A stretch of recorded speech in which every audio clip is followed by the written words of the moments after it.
ஐயனார் துணை சீரியல்ல அடுத்து வர எபிசோடில் நம்ம நிலா இருந்துட்டு சோழன் நாளைக்கு நம்ம போயிட்டு முதல்ல கார்த்திகாவை போய் பார்த்துட்டு வரணும் அப்படின்ற மாதிரி சொல்கிறாங்க. கார்த்திகாவுக்கு என்னாச்சு? கார்த்திகா எங்கே தான் இருக்கா?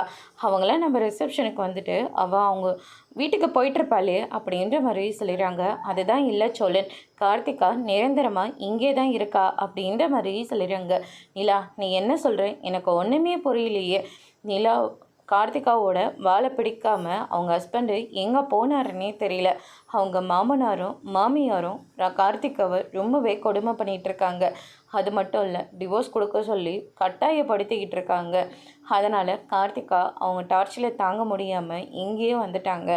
அதனால தான் போய் கார்த்திகாவை பார்த்து அவங்களுக்கு ஏதாவது ஹெல்ப் பண்ண முடியுமான்னு நம்ம பேசிட்டு வந்துடலாம் அப்படின்ற மாதிரியே சொல்லிடுறாங்க. அதுக்கு தான் வந்து பார்த்திங்கன்னா நம்ம சோழன் இருந்துட்டு ரொம்பவே வருத்தத்தோடு இருக்காங்க. 1000 தான் தப்பு நடந்திருந்தாலையும் கார்த்திகா அண்ணன் மேலே உசிரியே வச்சுருந்தது. எப்போ பாரு மாமா மாமான்னு சொல்லிட்டு பின்னாடியே சுற்றிக்கிட்டு இருக்கோம்.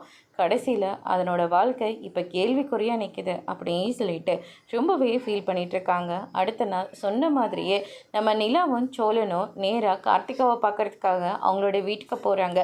அங்கே கார்த்திகாவோட அம்மா கார்த்திகாவை நினச்சி ரொம்பவே ஃபீல் பண்ணிகிட்ருக்காங்க. அதுக்கடுத்ததான் நிலாவை பார்த்த உடனே, வாமா நிலா, என்னம்மா சொல்லாமல் கொள்ளாமல் வந்திருக்க அப்படின்னு சொல்லிட்டு கேட்கவும், எல்லாம் தெரிஞ்சு தான் வந்தோம் அப்படின்ற மாதிரி சொல்லிடுறாங்க. என் பொண்ணோட வாழ்க்கையை நாங்களே குழி தோண்டி புதைச்சிட்டோமே அப்படின்னு சொல்லிட்டு ரொம்பவே ஃபீல் பண்ணி அழுகிறாங்க. அதோட பிரம்ம முடிச்சு